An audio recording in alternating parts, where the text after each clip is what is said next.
주신 말씀은 누가복음 17장 18절 19절입니다.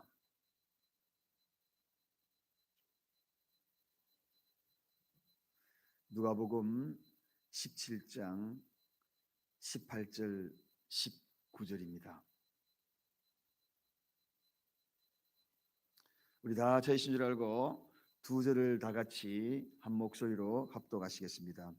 이 이방인 외에는 하나님께 영광을 돌리러 돌아온 자가 없느냐 하시고 그에게 이르시되 일어나 가라 내 믿음이 너를 구원하였느니라 하시더라. 아멘. 어제는 어떤 목사님 교회를 방문한 적이 있었습니다.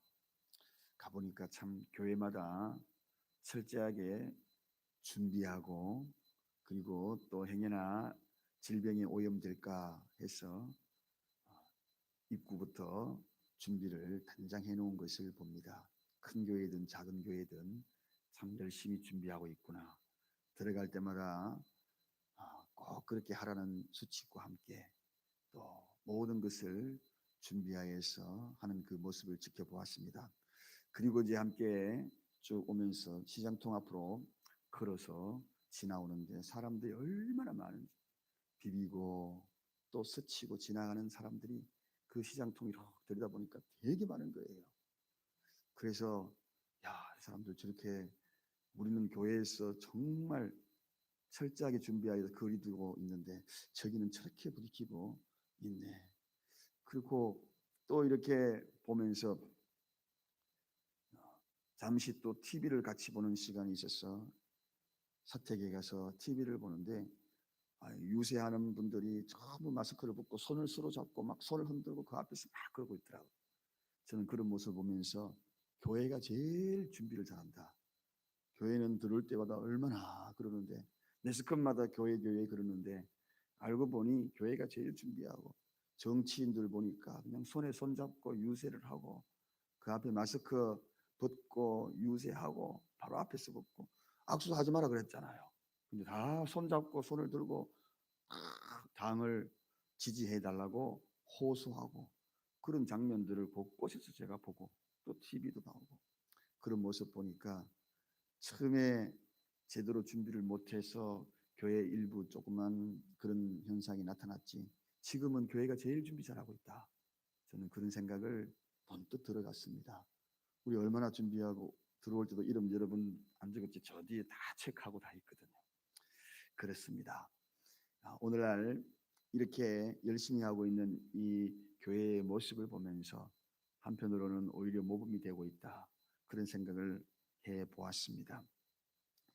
어제는 우리가 그 9은 어디에 있느냐 그러한 말씀을 나누었습니다. 자, 10명 중에 1명만 돌아오고 9명은 감사하지 전혀 않는 모습을 보았다는 겁니다. 그래서 예수님이 그 9은 어디 있느냐 하고 그런 말씀을 하신 그러한 한탄과 분노에 섞인 그 말씀을 봅니다. 그리고 난 다음에 오늘 이어지는 말씀이 이방인 외에는 하나님께 영광을 돌리러 온 자가 없느냐 그렇게 이야기합니다. 10명의 문둥병자 그 가운데에 돌아온 사람 한 사람 누구라고요? 사마리아인. 그들의 교회는 너무나 초라했습니다.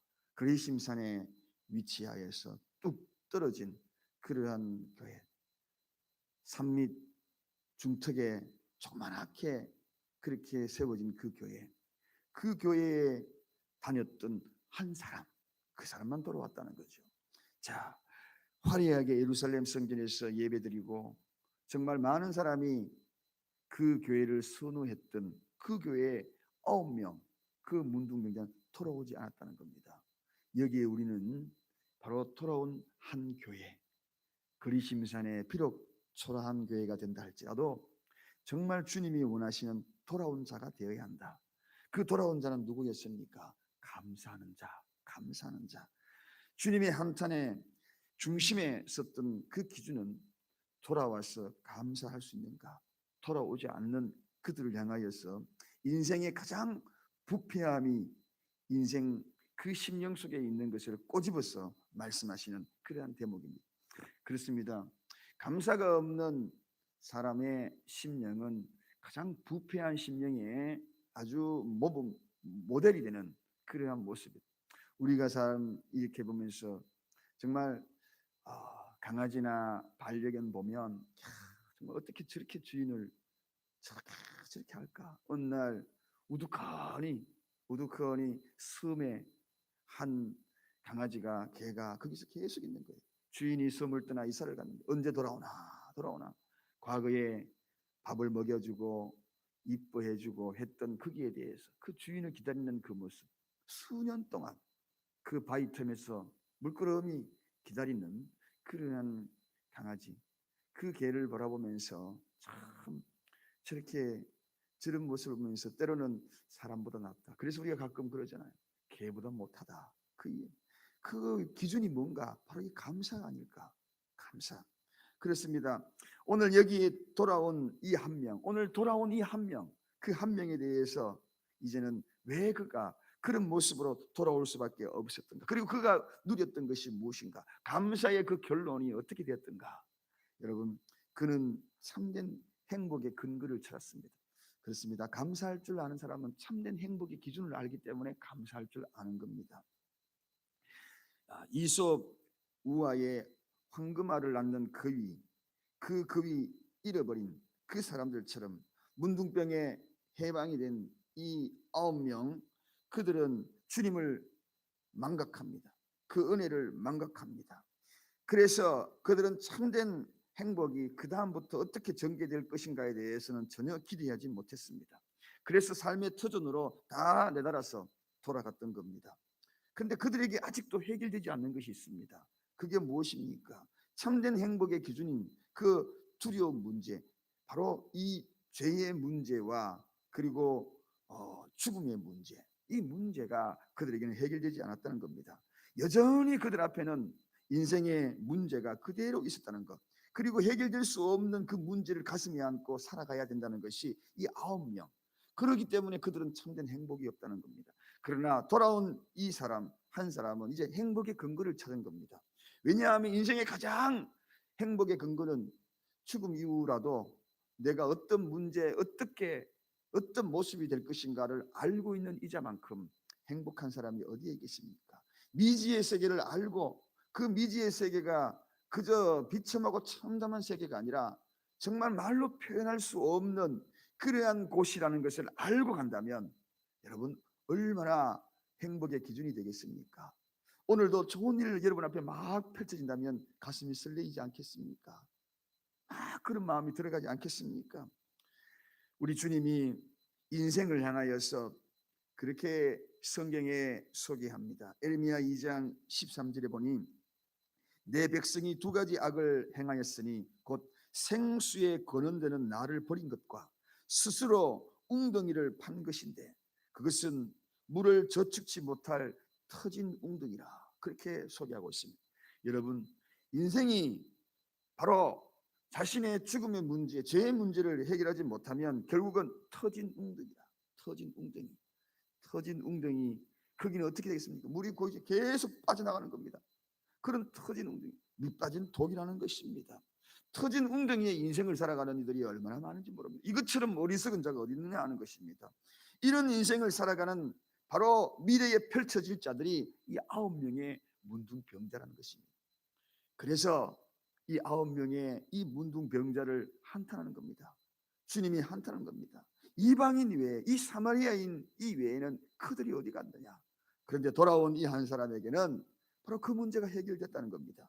그 행복의 근원을 찾은 겁니다. 사막 같은 인생, 그 인생에 메말라버릴 인생, 안개처럼 사라져버릴 인생, 그런 인생의 삶의 문제에, 그리고 또한 죽음 이후에 펼쳐질 그 문제에, 그 문제를 해결 안 받았다는 것입니다. 그러므로 이거보다도 행복한 그러한 모습이 어디에 있겠습니까? 여러분, 이 모든 것은 바로 이 기준입니다. 위기 다가올 때의 기준이 참 중요한. 그래서 이 기준이라는 뜻의 어원을 말씀드렸지요. 이 위기는 어디에서 이 기준이 오게 되었는가? 바로 이 위기에서 왔다는 겁니다. 위기라는 이 단어는 삶의 표준을, 정하다 하는 거기에서부터 위기가, 바로 이 단어가 나왔다는 말을 드렸습니다. 위기, 닥칠 때마다 내 삶의 기준이 어딜까? 이걸 빨리 깨달으라는 것이 위기라는 뜻이라는 것입니다. 사람들은 위기 닥치면 어떡할까, 어떡할까, 어떡할까, 마음의 조바심으로 걱정과 염려들이 와 밀려오는데, 믿음의 사람들이 생각해야 될 것이 있습니다. 위기 딱 닥치면 내 삶의 기준이 어딘가, 그 기준을 찾는 겁니다. 그래서 나의 구원이신 하나님, 메시아 예수 그리스도, 그분을 기준으로 다시 확인하는 거죠. 이게 바로 위기 닥칠 때 해야 될 일입니다. 바로 그 행복의 근거가 거기서부터 나오기 때문에 그렇습니다. 이 돌아온 한 명이, 바로 이 사마리아인이 그 근거를, 그 기준을 거기서 찾았다는 것입니다. 사랑하는 여러분, 오늘도 행복의 근거를 거기서 찾을 때 위기를 극복하게 되는 그러한 은혜가 있기를 간절히 축원드립니다. 두 번째, 그는 놀라운 축복을 입습니다. 그게 무엇입니까? 구원의 은혜를 입는 것입니다. 내 믿음이 너를 구원하였느니라, 그렇게 소개합니다. 행복의 근거를 찾았을 뿐만 아니라 여기에는 구원의 은혜를 입는 놀라운 축복. 여러분, 이 10명 중에서 모두가 다 사회적인 생명은 되찾았습니다. 그래요, 생명이 연장되는 사회적인 생명, 즉 의사로부터 이제 진단이 완치되었다 하는 그러한 진단, 육체적인 그러한 생명, 그것은 되찾았을 수도 있었어요. 그러나 그에게는 영생의 생명, 영혼의 생명은 되찾을 수가 없었다는 것입니다. 이 9명은 바로 그러한 자들이라는 것입니다. 그렇습니다. 영혼의 생명의 진단은 바로 주님밖에 할 수 없기 때문에 그렇다는 것입니다. 여러분, 제사장에 가서 보여라 그랬거든요. 그래서 진물이 질질 나는 그 몸을 이끌고 가다가 치유받았어요. 제사장이 보니까 10명 다 보니까 이제는 완치되었다, 각자 집으로 돌아가라. 그렇게 해서 9명도 삶의 터전으로, 사마리아인도 자기 고향으로 다 돌아갔어요. 자, 그렇습니다. 제사장에게 보여줄 수 있는 것은 바로 이 육체의 생명이 연장된 것, 이게 완치 판결 받은 것, 거기에서 끝납니다. 그러나 영원한 생명의 완치, 영혼의 완치는 누구에게 판정받아야 되는가 하는 것입니다. 오늘날 많은 사람들 착각을 하고 있습니다. 세상의 그 어떤 것으로 영혼의 완치의 판단을 받고 그 기준을 분명하게 완치 판정을 받을 수 있는 것은 예수 그리스도, 그분밖에 없는 것입니다. 그 어떤 교주도 어떤 그 환경과 상황에서도 인정받을 수 있고 완치받았다고 판정 내릴 수 있는 그 누구도 없다는 것입니다. 왜냐하면 생명의 근원이 거기에 있기 때문에 그렇습니다. 그분이 생명의 주인이기 때문에 그렇습니다. 영혼의 주인이기 때문에 그렇습니다. 본향의 주인이기 때문에 그렇습니다. 그분으로부터 우리 영혼이 왔기 때문에 그렇습니다. 그래서 그분으로부터 우리가 완치 판정을 받아야 합니다. 그래서 영원한 생명을 얻어야 하는 것입니다. 바로 오늘 앞에서 9명은 육체의 진단을 받고 집으로 돌아갔지만, 육체의 완치 판정을 받고 집으로 돌아갔지만, 이제 한 명은 주님께로 돌아왔어요. 육체의 완치 판정 받은 것뿐만 아니라 이제 드디어 영혼의 완치 판정을 받는 것입니다. 내 믿음이 너를 구원하였다, 이 한마디, 완전한 영혼의 완치. 그가 가야 할 곳이 어디입니까? 이제는 영원한 생명, 영생을 얻는 순간입니다. 영원한 시온성으로 승귀해주는 그러한 축복의 메시지가 그에게 들어간 거죠. 운명의 방향이 완전히 결정되는 순간입니다. 그러므로 현재 주님께로 향한 내 믿음이 어떤 동기, 어떤 목적으로 이루어지는 것을 살펴보아야 합니다. 9명은 어떤 목적으로, 어떤 동기로 주님을 만났습니까? 오직 육체밖에 몰랐던 겁니다. 오늘날 신앙생활 할 때도 오직 육체. 그렇다면 그 육체는 거기에서의 판정으로 끝나는 것입니다. 정녕 우리가 완치 판정을 받아야 될 것은 영혼인 것입니다. 그래서 신앙생활의 가장 기준은 동기와 목적이 중요합니다. 오늘 많은 사람은 기복적인 신앙생활은 뭡니까? 9명의 문둥병자와 다를 바가 없는 거죠. 육체적인 것만 완치 판정 받으면 된다는 겁니다. 육체만 더 누리면 된다는 것입니다. 육체만 더 화려하면 된다는 것입니다.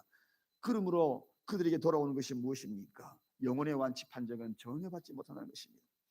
자, 동기와 목적, 이 동기와 목적을 전혀 생각하지 못하는 그런 신앙을 우리는 한마디로 미신과 같다. 오늘날 교회에서도 동기와 목적이 분명하지 못한 육체의 치유만을 원하는 것은 미신입니다. 미신입니다. 미신 같은 신앙생활을 하게 되면 결과적으로 남아있는 것이 무엇입니까? 영혼의 완치를 판정받지 못하는 그러한 마지막 비참한 삶을, 그리고 영혼의 비참함을 누릴 수밖에 없다는 것입니다. 사랑하는 여러분, 참된 신앙은 바로 이 사마리아인처럼 그렇게 필요로 시작을 했으나, 육체의 필요로 비록 시작을 했으나 결국은 돌아와 마지막 영혼의 완치까지 다 완치를 받아야 하는 것이, 이것이 중요하다는 것입니다. 그러므로 이제 이 두 번째, 이렇게 돌아온 이 한 사람이 누렸던 것, 구원의 은혜를 입었다. 처음에는 행복의 근거를 찾았다. 구원의 은혜를 입었다. 마지막에는 진정한 회복을 얻습니다. 진정한 회복. 그렇습니다. 오늘 여기에 19절에 가보니까 일어나 가라 그랬거든요. 일어나 가라. 여기에 일어나 가라, 이게는 정말 많은 곳에 우리가 성경에 보면 일어나 가라는 그러한 대목이 성경에 소개되고 있습니다. 중풍병자 치유받고 난 다음에 주님 말씀하신 그것도 마찬가지입니다. 일어나 내 침상을 가지고 집으로 가라, 그렇게 이야기합니다. 사마리아인에게도 일어나 가라 이렇게 이야기합니다. 자, 이 일어나 가라 이 이야기는 이제는 온전한 하나님의 사람으로 하나님의 영광을 돌릴 수 있는 준비가 되었다, 그 이야기입니다. 이제는 그의 발걸음이 일반적인 발걸음이 아니라는 겁니다. 과거의 그의 인생은 그냥 그렇게 자기만을 위한 그런 삶을 살았습니다. 그러나 감사를 알고 구원의 은혜를 입은 그들의 발걸음은 일반적인 사람의 발걸음과 다르다는 것입니다. 일어나 빛을 발하며 걸어가는 발걸음, 일어나 이제는 소금의 역할을 감당하는 그런 발걸음을 걸어가라. 이제는 온전한 하나님이 영혼의 치유까지 입은 그들에게 이제 삶의 방향을 제시해 주는 거예요. 사랑하는 여러분, 이것이야말로 진정한 회복이 아니겠습니까? 반쪽짜리 인생을 살아가는 것이 아니라 육체적인 회복뿐만 아니라 영혼의 회복을 가지고, 이 두 가지 회복을 가진 인생이야말로 온전한 회복이 아니겠습니까? 그 발걸음으로 옮겨나가는 그것이야말로 진정한 회복한 모습이 아니겠습니까? 쩔뚝거리면서 걸어가는 인생이 아니라 반듯하게 걸어가는 인생이 아니겠습니까? 삐뚤어진 인생이 아니라 영혼도 육체도 반듯하게 걸어가는 그런 인생이야말로 멋진 인생이 아니겠습니까? 그런 인생을 바라보면서 많은 사람들이 진정한 빛의 모습으로, 소금의 모습으로 지켜볼 것 아니겠습니까? 자, 오늘 이 말씀을 통하여 돌아온 한 사람의 모습을 지켜봅니다. 그 돌아온 한 사람의 이야기가 성경에 쓰여진 이야기로 끝이 나지 아니하고 이제 그 연장선상에 있는 그 모습의 그 발걸음이 저의 발걸음이 되기를 원하고 여러분의 발걸음이 되기를 원합니다. 일어나 가라. 이제 여러분의 빛으로 돌아가십시오. 가정으로 빛의 역할을 감당하시고 소금의 역할을 감당하시고 삶의 터전에서 그 모습을 감당하시고 구원의 은혜를 입은 목적과 동기가 분명한 그런 발걸음을 옮겨나가시고 이제는 행복의 근거를 어디에 찾는가? 누군가 나에게 행복을 어디에서 행복이 왔느냐고 물어본다면 내 육체가 건강하니 행복하다, 그렇게 이야기하고 가진 것이 가지고 있기 때문에 행복하다, 아니면 권력을 누리기에, 아니면 명예스러운 뭐 어떤 것이 있었기에 그렇게 이야기하는 것이 아니라 오늘 성경에 일러주는 이 행복의 기준, 주님 한 분, 그분으로 인하여 나는 행복할 수 있다는 것, 이것을 이야기하면서 나아가는 발걸음이 될 때에 울어도 우는 것이 아니고 슬퍼도 슬픈 것이 아닌 오늘 하루 믿음의 사람의 발걸음이 될 줄로 믿습니다. 기도하겠습니다. 하나님 아버지, 감사합니다. 오늘도 하나님이 우리에게 허락하여 주신 귀한 말씀을 마음판에 새기면서 왠지 그동안의 삶을 돌아보니 육체의 완치만을 기뻐했던 것들이 죄스럽게 느껴지고 또 어리석었던 삶들이 소록소록 생각이 나 용서를 구합니다. 하나님, 정녕 우리가 완치 판정을 받아야 될 것은 육체뿐만 아니라 영혼의 완치라는 사실을 알았습니다. 사람에게 완치 판정을 받는 것이 거기에서 끝나버렸지만 주님에게 완치 판정을 받아야 진짜 완치 판정이라는 것을 깨달았습니다. 죄의 완치 판정 받고 그 문제 해결되고 주님 주신 나라를 소유할 수 있도록 허락하여 주셨으니 그것으로 행복의 근거를 찾고 구원의 은혜를 입었으니 이젠 진정하게 회복이 된 발걸음 옮겨갈 수 있도록 도와주옵소서. 일어나 빛을 발하라. 말씀하신 것처럼 이러한 삶을 통하여 일어나 빛을 발하는 우리의 발걸음 걸음걸음 되게 하여 주옵소서. 예수 그리스도 이름으로 간절히 기도드리옵나이다. 아멘.